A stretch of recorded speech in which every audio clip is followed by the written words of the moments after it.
बिस्मिल्लाहिर्रहमानिर्रहीम। अस्सलामुअलैकुम स्टूडेंट्स। पिछले दिनों हमने चैप्टर 11 के डिफरेंशियल इक्वेशन की दो क्वेश्चंस को हल किया था। आज हम आगे बढ़ते हैं और क्वेश्चन नंबर 3 हल करेंगे। इससे पहले कि हम क्वेश्चन नंबर 3 हल करना शुरू करें, तो एक डेफिनेशन जो है होमोजीनियस फंक्शन की, वो पढ़ना ज़रूरी है। तो एक फंक्शन है z equal to f x comma y, दो वेरिएबल का फंक्शन है और इसमें ये फंक्शन ऐसा होना चाहिए कि इसकी हर टर्म की जो डिग्री है वो सेम होनी चाहिए। अगर ऐसा ही हो तो ऐसा फंक्शन जो है उसको हम होमोजीनियस फंक्शन कहते हैं। होमोजीनियस फंक्शन चेक करने के दो तरीके होते हैं। एक तरीका तो ये है कि आप इस फंक्शन में जो z equal to f of x comma y है, इसमें x को रिप्लेस करते हैं टी एक्स से और y को रिप्लेस करते हैं टी वाई से। तो देखिए, इसमें हमारे पास जो आंसर आना चाहिए वो t power n f of x comma y, यानी वो सेम फंक्शन जो है वो टी पावर n का मल्टीपल होना चाहिए। अगर तो ऐसा है तो ये फंक्शन होमोजीनियस होगा। अगर ऐसा रिपीट नहीं हो रहा, multiple of t power n, और इसके साथ ये फंक्शन वही रिपीट नहीं हो रहा, कुछ और फंक्शन बन जाता है, तो दैट मीन कि ये होमोजीनियस नहीं है। तो एक तरीका ये भी होता है कि f of x comma y equal to x power n f of y upon x होना चाहिए। तो इसको फ्रैक्शन की फॉर्म में कन्वर्ट करके हम सॉल्व करते हैं और हमें जो तरीका इस्तेमाल करना है वो ये पहला वाला तरीका इस्तेमाल करना होगा। इसकी एग्जांपल मैं आपको देना चाह रहा हूँ। जैसे ये कि ये एक ऐसी सीरीज है, इसमें एक्स पावर एन है, इसमें इसकी x power n minus one है और वाई पावर वन है। तो अगर इसको दोनों को पावर ऐड कर दें तो एन बन जाएगा। इसमें भी ऐसे ही है, हर टर्म में सेम डिग्री बन रही है, तो इसका मतलब है ये होमोजीनियस है। एक और एग्जांपल देखिए, z equal to x square plus y square plus two x y. तो इसमें भी आप चेक कर रहे हैं कि इसकी डिग्री जो है वो टू है, इसकी भी डिग्री टू है, और इसकी दोनों को मिला के वन और वन पावर ऐड करें तो टू बनती है डिग्री। तो हर टर्म की डिग्री सेम है, तो ये भी होमोजीनियस फंक्शन है। अब क्वेश्चन नंबर 3 में हमसे जो पूछ रहा है वो ये कह रहा है कि वेदर ये फंक्शन होमोजीनियस है या नहीं है, इसको हमने प्रूव करके देना है। इसको प्रूव करने का तरीका मैंने आपको बता दिया है कि दो तरीके हैं, इनमें से एक तरीका हम इस्तेमाल करने जा रहे हैं। एफ ऑफ एक्स और वाई को हम टी एक्स और टी वाई में कन्वर्ट कर देंगे। जहाँ भी एक्स होगा वहाँ टी एक्स लिख देंगे, जहाँ वाई होगा वहाँ टी वाई लिख देंगे। ये रिप्लेस करने जा रहे हैं हम। देखिए, इसमें यहाँ एक्स था तो इसमें टी एक्स लिख दिया, यहाँ वाई था तो यहाँ टी वाई लिख दिया, और यहाँ भी एक्स पावर थ्री था तो T x power three minus five x की जगह टी एक्स स्क्वायर लगा दिया, ये स्क्वायर था, और इसी तरह से y की जगह टी वाई लगा दिया। इस सारी टर्म में ऐसे ही वैल्यूज पुट कर दी हैं। पुट करने के बाद इसकी पावर्स को डिस्ट्रीब्यूट करें और सेम बेसिस हैं तो उनको पावर ऐड कर देंगे। तो t power three x power three, five t square x square, t y seven t x multiply by t square y square plus t cube. इस तरह से नीचे भी ऐसे ही कुछ है। तो अब ये बेसिस सेम है, एक्स स्क्वायर, और एक्स स्क्वायर इसमें नहीं है और तो ये ऐसे ही रहेगा। टी पावर टू और T power one T cube हो गया। ये वाई भी सिंगल टर्म है तो ऐसी रहेगी। इसी तरह से इन सबको सिंप्लीफाई करेंगे। तो सिंप्लीफाई करने के बाद हमारे पास जो आंसर आएगा वो इस फॉर्म में आ चुका है। तो देखिए यहाँ से मल्टीप्लाई करने के बाद सारी टर्म्स को, यहाँ से टी क्यूब सारी टर्म के अंदर मौजूद है, कॉमन ले लिया आपने। अब कॉमन लेंगे तो नीचे भी टी क्यूब है, ऊपर भी टी क्यूब है। अब नीचे से इसको टी क्यूब को ऊपर ले जाता हूँ तो टी पावर -3 बन जाता है। टी पावर 3 -3 टी पावर 0 हो गया। तो टी पावर 0 जो है ये और फंक्शन ये पूरा का पूरा एज इट इज रिपीट हो चुका है। अब देखिए ये बिल्कुल सेम वही वैल्यूज हैं सारी वेरिएबल्स की, और इसका मतलब है ये टी पावर 0 1 2 3 कुछ भी नंबर आए टी की पावर, तो दैट इज कि ये होमोजीनियस फंक्शन है, और इसकी डिग्री जो टी की पावर होगी वही इसकी डिग्री होगी। और उसके बाद सेकंड पार्ट है f of x common y equal to 10x plus y upon y square.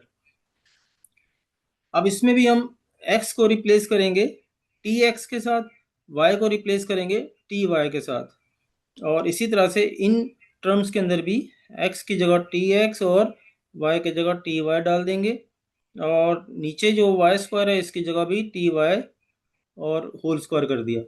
और इसको आप सिंप्लीफाई करें तो यहाँ से टी टी दोनों में मौजूद है तो कॉमन ले लेंगे, ये कॉमन आ गया, और नीचे टी स्क्वायर वाई स्क्वायर बन जाएगा, और एक पावर इसकी कैंसिल आउट हो चुकी है, तो x plus y upon t y square. तो आप नोटिस कर रहे हैं कि ये वो फंक्शन रिपीट नहीं हुआ, ये सेम फंक्शन इसलिए रिपीट नहीं हुआ कि इसके अंदर टी बरकरार है अभी। तो इसका मतलब है कि ये फंक्शन की value as it is repeat नहीं हुई, not equal to t power n f of x comma y है। तो इसका मतलब है ये होमोजीनियस नहीं है। थर्ड पार्ट है, थर्ड पार्ट में हम वही काम सेम करेंगे जो पिछले क्वेश्चन में किया है। इसमें भी हम x को रिप्लेस करेंगे टी एक्स से और y को रिप्लेस करेंगे टी वाई से। तो देखिए मैंने टी एक्स की जगह टी एक्स लिख दिया, और बाकी सब में भी x की जगह ये वैल्यू पुट कर दी है टी एक्स, और यहाँ भी रिप्लेस कर दिया उसको, और इधर भी रिप्लेस किया y को टी वाई से और स्क्वायर लगा हुआ है, और इस तरह से x है, और इसके बाद एक टर्म और भी है इसमें। तो देखिए आप इसमें ये टी वाई पावर 3 है, तो इस तरह से आप इसको सिंप्लीफाई करते जाएंगे, और ये ब्रैकेट खोल के सबकी, और सेम बेसिस वाली टर्म को आप उनकी पावर ऐड कर दें। तो पावर ऐड करेंगे जैसे ये है t square x square t y, तो टी स्क्वायर और टी सेम बेसिस हैं, पावर ऐड कर दी, इस तरह से सब में ऐसा होता जाएगा। तो टी क्यूब सारी टर्म्स के अंदर मौजूद है, तो आपने कॉमन ले लिया है। जब आप कॉमन लेंगे तो उसके बाद देखें ये f of x comma y same function repeat हो चुका है जैसा कि क्वेश्चन में मौजूद है। तो इसका मतलब ये हुआ कि ये हमारा जो फंक्शन है वो होमोजीनियस है, और इसकी डिग्री जो है वो 3 है। एक्चुअली इसमें दो चीज़ें पूछी गई हैं इसके क्वेश्चन में, कि वेदर ये होमोजीनियस है या नहीं है। दूसरा ये कि इसकी डिग्री फाइंड करें, तो डिग्री भी हमने फाइंड कर ली और ये भी बता दिया कि ये होमोजीनियस है। पार्ट नंबर 4 है f of x comma y cos inverse x square minus y square upon x y. इसमें भी आप x को रिप्लेस करेंगे टी एक्स के साथ, और y को रिप्लेस करेंगे टी वाई के साथ, यहाँ भी रिप्लेस करेंगे। तो देखें ये रिप्लेस कर दिया हमने, और इधर भी रिप्लेस कर दिया है। तो अब इसके बाद यहाँ से स्क्वायर ओपन करेंगे, t square x square minus t square y square, और upon t multiply t square और एक्स वाई। तो इस तरह से यहाँ से टी स्क्वायर कॉमन आ रहा है। जब टी स्क्वायर कॉमन लेंगे तो ये टी स्क्वायर कैंसिल हो गया, और ये फंक्शन जो हमारा मेन क्वेश्चन के अंदर था वो सेम रिपीट हो चुका है। ये आप देख सकते हैं यहाँ से, जब ये रिपीट हो गया तो इसका जो है वो टी टी कैंसिल हो चुके हैं, तो टी पावर 0 है एक्चुअली यहाँ पे, यहाँ टी पावर 0 है यहाँ पर, तो टी पावर 0 का मतलब है 1 है, तो ये भी मल्टीपल ऑफ हमारे पास f of x comma y है, इसलिए ये भी होमोजीनियस हो गया। और इसकी चूंकि वैल्यू यहाँ पे 1 है तो टी पावर 0 ही 1 होता है, इसकी डिग्री 0 हो गई। फिफ्थ पार्ट है थर्ड क्वेश्चन का, f of x comma y is equal to x square minus x y plus y square upon x plus y square.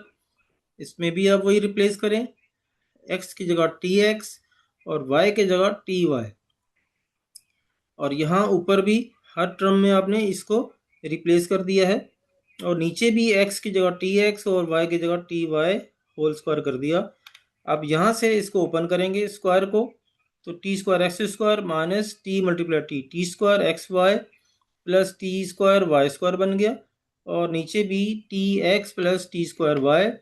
अब यहाँ हर टर्म के अंदर टी स्क्वायर मौजूद है, टी स्क्वायर कॉमन आ गया, तो टी स्क्वायर कॉमन आने के बाद ये ऊपर नीचे इसको कैंसिल आउट करेंगे, तो दो पावर में से एक पावर नीचे से कैंसिल हो गई, एक पावर ऊपर बच जाती है।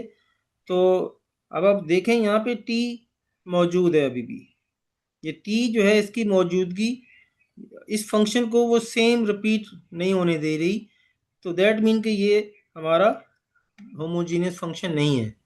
जब होमोजीनियस नहीं है तो इसकी डिग्री भी नहीं लिखनी होती, तो ये हमारा आंसर आ गया। उसके बाद क्वेश्चन नंबर 3 का पार्ट नंबर 6 है, तो f of x comma y is equal to under root x power 8 minus 3x square y 6। अब इसमें भी आप x को रिप्लेस करेंगे टी एक्स से, y को रिप्लेस करेंगे टी वाई से, तो f of t x comma t y. अब इसमें आपने ब्रैकेट ओपन किया है, t x whole power 8 minus 3 t x whole square into t y whole power 6। अब आप इसको ओपन करें ब्रैकेट को, तो ये पावर इनमें डिस्ट्रीब्यूट हो जाएगी, t power 8 x power 8 minus 3 t square x square t power 6 y power 6। और इनको जब सिंप्लीफाई करते हैं मल्टीप्लाई करके, तो 3 t power 8 x power y square और वाई 6 बन जाएगा। तो आप नोटिस कर रहे हैं कि यहाँ टी पावर 8 इन दोनों टर्म के अंदर है, तो कॉमन आ जाएगा। ये कॉमन आने के बाद इसकी पावर इवन है, तो इसकी 8 की जो है वो स्क्वायर रूट के अंदर होने से टी पावर 4 बन के बाहर आ जाएगा। तो ये देखें आप, रूट के अंदर जो वैल्यूज बची हैं वेरिएबल्स की और वेरिएबल बचे हैं उन वो सेम ही हैं जो हमारे एक्चुअल क्वेश्चन में था, तो इसलिए ये हमारा जो फंक्शन है वो होमोजीनियस है, और टी पावर 4 इस बात को जाहिर कर रहा है कि इसकी डिग्री 4 है। उसके बाद पार्ट नंबर 7 है, f of x comma y x cube sine y square upon x. अब इसमें भी आप एक्स की जगह टी एक्स लिखेंगे और वाई की जगह टी वाई लिखते हैं, और एक्स की जगह टी एक्स क्यूब लिख दिया और टी साइन वाई टी और whole square upon x t. अब इसका डिस्ट्रीब्यूशन करेंगे पावर, तो ये टी क्यूब एक्स क्यूब बन जाएगा और sine y square t square बन जाएगा, नीचे एक्स टी बन जाएगा। तो एक पावर इसकी कैंसिल आउट हो गई है, और इसके बाद ये आप नोट कर रहे हैं कि ये टी इसके अंदर मौजूद रह गया है, ये पूरा पूरा कैंसिल नहीं हो सका। अगर ये कैंसिल हो जाता तो फिर ये हमारा फंक्शन होमोजीनियस बन जाता, चूंकि इसने कैंसिल नहीं किया है और ये टी इसके अंदर मौजूद है, और ये फंक्शन वो हमारा क्वेश्चन के जैसा रिपीट नहीं हुआ। ये देखिए इसमें टी नहीं है, इसमें टी मौजूद है, और ये हमारे पास ये होमोजीनियस फंक्शन नहीं है, तो इसलिए this is not equal to t power n f of x comma y, इसलिए होमोजीनियस नहीं है। तो उसके बाद क्वेश्चन नंबर 3 का 8 पार्ट है, f of x comma y is equal to l n x square plus y square whole upon x plus Y.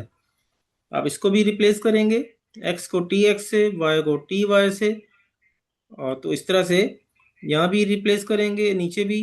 तो इसके रिप्लेसमेंट के बाद हमारे पास ब्रैकेट ओपन करने के बाद ये चीज़ बचती है। तो इसमें टी स्क्वायर कॉमन आ रहा है और नीचे टी भी कॉमन आ गया। ये देखिए पहले स्टेप में यहाँ से टी स्क्वायर एक्स स्क्वायर में से टी स्क्वायर वाई स्क्वायर में से टी स्क्वायर कॉमन आ गया, ये इन दोनों में से टी कॉमन आ गया। ये तीन कॉमन लेने के बाद ये आपने इनकी पावर एक माइनस करके कैंसिल कर दी है नीचे वाले के साथ। तो अब देखें इसके साथ एक टी बच गया है।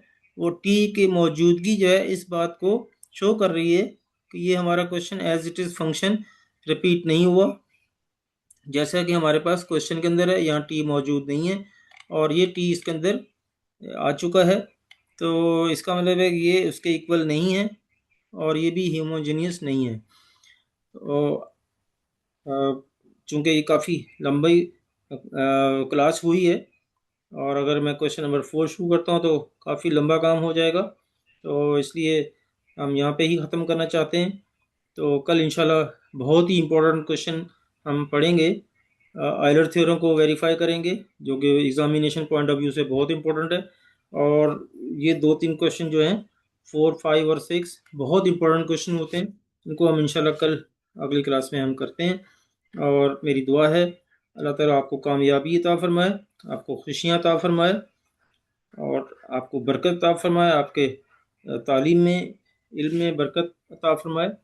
और मेरी रिक्वेस्ट है कि मेरे इस चैनल को सब्सक्राइब करें और कमेंट्स करें।